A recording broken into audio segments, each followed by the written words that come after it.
Afrika waa qaaradda labaad ee dunida ugu weyn, sidoo kalena waa qaaradda labaad ee dunida ugu tirada badan, waxaanay hooy u tahay qiyaastii 1.4 bilyan oo ruux, iyadoo ka kooban 54 dal, marka laga reebo 2 waddan oo aan la aqoonsanayn, waana Somaliland iyo Western Sahara.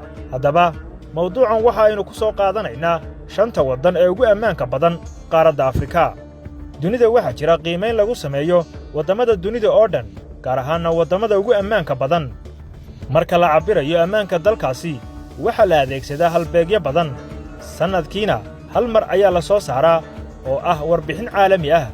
Waxyaabaha la qiimeeyo waxaa ka mid ah nabadgelyada gudaha, suurtagalnimada in qalalaasa ka dhaco dalka, xidhiidhka dalku la leeyahay waddamada jaarka, iyo sida ciidamadu la dhaqmaan muwaadiniintooda.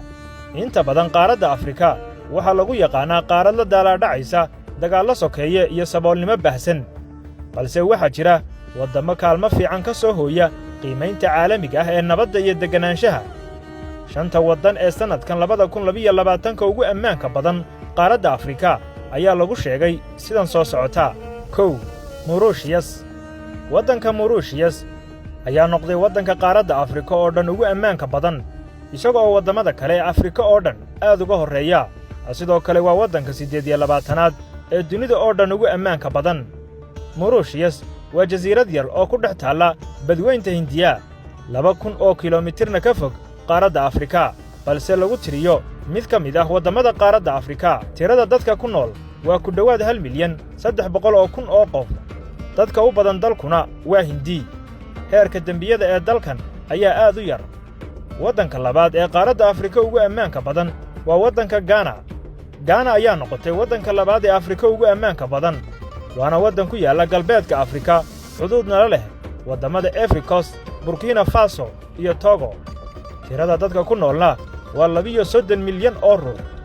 Waddanka kaalinta saddexaad galay ayaa ah waddanka Botswana, isaga oo noqday dalka 59aad ee dunida oo dhan ugu ammaanka badan. Botswana waa dal caan ku ah dalxiisayaasha u yimaada daawashada xayawaannada iyo duurjoogta badan, iyo sidoo kale goobaha taariikhiga ah ee ku yaalla. Botswana waa waddan aan bad lahayn oo ku yaalla dhinaca koonfureed ee qaaradda Afrika, waxaana qaybo badan oo dalka ka mida ku yaalla lamadegaanka Kalahari. Waxa uu xuduud la leeyahay Koonfur Afrika, Namibiya, Zambiya iyo Zimbabwe. Tirada dadka ku nool waa 2,500,000 oo ruux. Waddanka afraad ee qaaradda Afrika ugu ammaanka badan waa waddanka Sierra Leone. Sierra Leone ayaa noqday waddanka afraad ee qaaradda Afrika ugu ammaanka badan. Waa waddan dalxiisayaal badan u yimaadaan xeebaha quruxda badan ee ku yaalla, inkastoo uu sannadadii hore ka qiimo wanaagsanaa oo hadda lagu sheegayo in heerka dembiyadu ay kor u kaceen, haddana weli waa goob xasiloon. Waa waddan ku yaalla galbeedka Afrika, waxaanu xuduud la leeyahay waddamada Liberia iyo Guinea. Tirada dadka ku nooli waa 8 milyan oo qof. Waddanka shanaad ee qaaradda Afrika ugu amniga badan waa waddanka Gambia. Waddanka Gambia ayaa soo galay kaalinta shanaad ee dalka ugu ammaanka badan qaaradda Afrika. Gambia waa dal ku yaalla galbeedka qaaradda Afrika, gebi ahaanna waxaa ku wareegsan dalka Senegal. Marka laga reebo dhinaca xeebta, tirada dadka ku nooli waa 2,200,000 oo qof. Sidoo kale, waddamadan ayaa ah 5 ku soo xiga 5taasi dal ee aynu horay u soo sheegnay: Senegal, Tanzania, Malawi, Equatorial Guinea, Namibiya. Iyaguna waa 5 kale oo ah 5 waddan ee ku soo xiga 5 dal ee ugu amniga badan qaaradda Afrika, waxaana sidaasi ay ku noqdeen 10kaasi dal 10ka dal ee sannadkan 2022 ugu amniga badan qaaraddan Afrika ee aynu ka midka nahay.